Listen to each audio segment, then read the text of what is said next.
Narito ang latest update sa isang overseas Filipino worker sa Hong Kong na nilaplapan ang hita, winakwak ang liig at pinutulan ng dila, mga kabayan. Sa pagkakataong pong ito, siya po ay pauwi na ngayon sa Pilipinas. Sa mga hindi pa po nakakaalam, siya po ang OFW na may taning na ang buhay. Ibig sabihin nito, hindi na umano tatagal ang buhay ni kabayan. Limitado na lang daw ang buhay nito ngayon sa mundo. Kaya pinauwi na ito ng doktor sa Pilipinas para makita at makasama pa nito ang kanyang dalawang pinakamamahal na mga anak at magulang. Si kabayan po ay sumailalim sa matinding operasyon sa Hong Kong. Binuksan ang kanyang liig upang maidugtong ang laman na nakuha sa kanyang hita sa kanyang dila, na naging sanhi kung bakit ito hirap magsalita. Lagi po kayong mag-second opinion po. Lalo na yung dila, pinaputol nyo yung dila ninyo, nag-iisa lang po yan. Tama po yung sabi ng oncology sa katulong niyang Pilipino na walang katulad na tissue ang ating pong dila sa parte ng ating katawan. Ayon kay kabayan, naging successful naman daw ang kanyang operasyon. Subalit laking gulat na lang nito dahil hindi maganda ang resulta na lumabas sa kanyang laboratory at CT scan.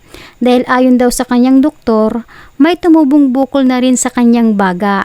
Kaya pinauwi na lamang ito si kabayan sa Pilipinas dahil sa mas delikado pa kung may gagawin ulit sa kanya. Ayon daw sa kanyang doktor, ang sakit daw ni kabayan ay wala na umanong lunas dahil ito'y unti-unti na daw na kumakalat sa iba't ibang parte ng katawan ng ating kabayan na tinatawag na squamous cell carcinoma cancer na nagmula lamang sa simpleng singaw ng kanyang dila. Sa video na ito, talagang makikita natin na nagpakatatag si kabayan para sa kanyang dalawang anak at pamilya na naghihintay sa kanyang pagdating sa Pilipinas.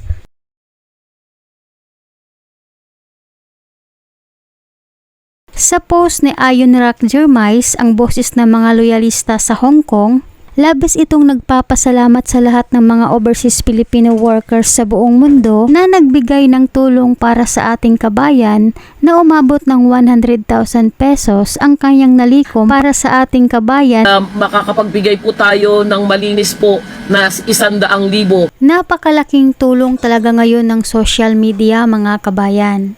Dahil sa social media, dinumog ng tulong ang ating kabayan. Ito'y dahil sa pamamagitan ng Facebook page ni Ayon Rak Jermais na siyang humihingi ng tulong sa publiko na sana'y matulungan ang isa nating kababayan na may malubhang sakit. Hindi kagaya noon na hirap mangalap ng tulong sa ibang tao. Ngayon, napakadali na lang.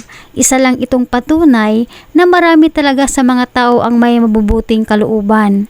Tumutulong sa mga nangangailangan kapag nalalaman nila. Kaya napakalaki talagang tulong ng video ni Ayon Rak Jermais kasi sa pamamagitan niya, marami ang nagpaabot ng tulong sa ating kababayan na may malubhang sakit. Kaya ingat po tayo. Lagi ho tayo magsi-second opinion. So, kailangan mag-second opinion po tayo. Hindi porket pag sinabi ng doktor ay tanggalin ko yung wakwakin ko yung ganito mo, buksan ko yung mag-second opinion po lagi tayo.